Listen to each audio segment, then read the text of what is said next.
Kitabu cha Yohana sura ya 16 na ule mstari wa 21, maandiko yanasema, mwanamke azaapo yuna huzuni kwa kuwa saa yake imefika, lakini akiisha kuzaa mwana haikumbuki tena ile dhiki, kwa sababu ya furaha ya kuzaliwa mtu ulimwenguni.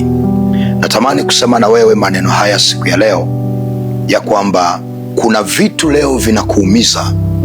Kuna hali unazipitia leo ambazo zimeacha maumivu na majeraha makubwa sana kwenye moyo wako. Kuna vitu unavipitia kwenye biashara, kwenye mahusiano, kwenye ndoa, kazini.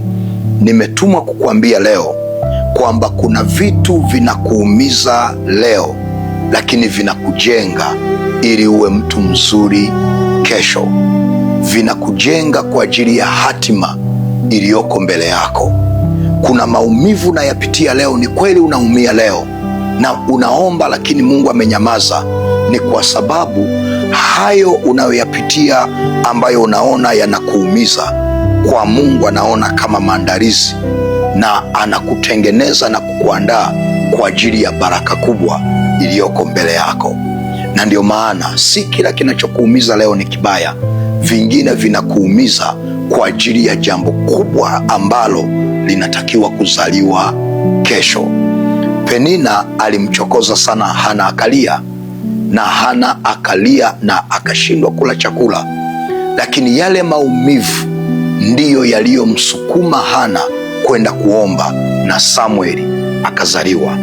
Nimetumwa kukuambia leo, maumivu ulionayo leo yanakuandaa kwa ajili ya kumzaa Samueli wako kesho.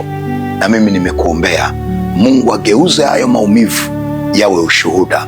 Mungu ageuze kila chozi unalolia leo kuwa baraka na kuwa furaha kwenye kesho yako.